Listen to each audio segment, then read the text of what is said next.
Hello, my name is Daryl Lin, and I will be presenting you to Ho Chen's Pivot to the Trans-Pacific Partnership. And within this proposal, there are three main key points. The first is a problem analysis of why there is a failing market in China. The second is the details of the proposal, which includes the phase of operation, the justification, team management, proposal expenses, as well as the limitation of proposal. The third and final is conclusion.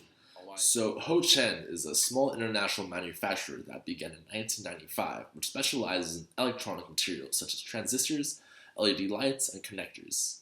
Now, while Ho Chen maintains several domestic relationships with suppliers and customers in the US, the bulk of Ho Chen's business is derived from international relationships, mainly in China.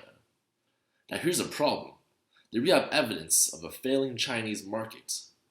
For example, from the 2000s to the early 2010s, Ho Chen brought in an annual of $5 million US. However, in recent years, from 2011 to 2016, revenue has been dropped down to a lower annual return of $3 million. Now, Ho Chen has lost $2 million on an annual basis due to external issues such as an increasingly failing Chinese economy.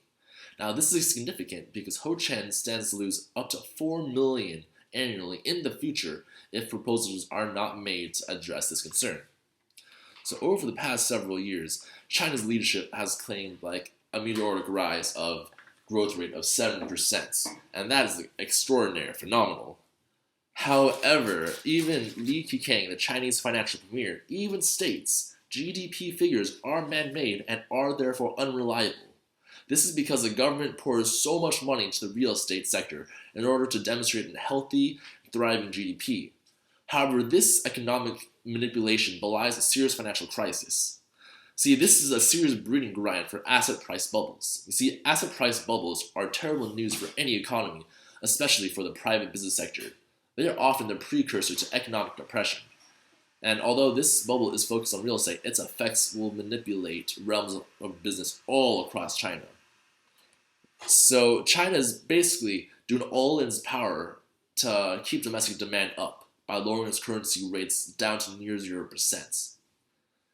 And with this, Ho Chen stands to lose a lot of money because of this lowered interest rate. For example, in Japan had a similar priceable asset in real estate, and they tried to lower the interest rate to nearly 0% to stimulate demand.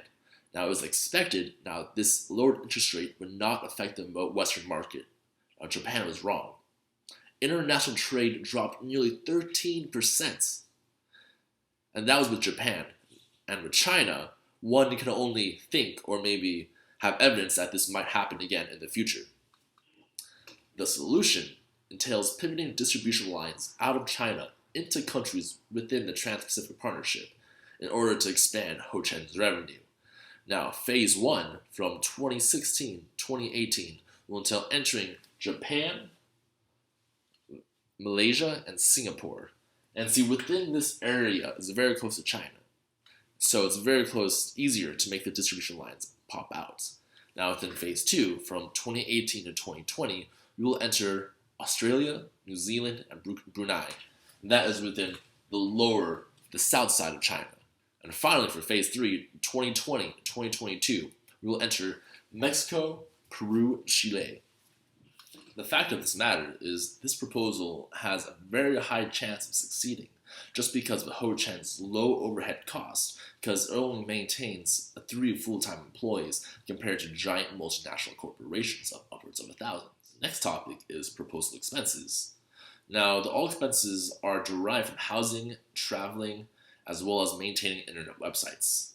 Now, that will roughly cost the company around $18,000 US. Now, with extra padded funded bonus for internet maintenance, as well as distribution funds, we will need an approximately $304,000 per month in order to maintain operational efficiency. The final limitations of this proposal is the essence of starting over in a new culture, and this will be rough, but with the extra funded bonus, it will be accomplished. And finally, with a conclusion, it must be imperative to note that without shifting distribution lines out of China, we will lose money. But if we shift into TPP-affiliated countries, we will definitely make revenue, and even more so in the future. Thank you so much for your time to hearing me out.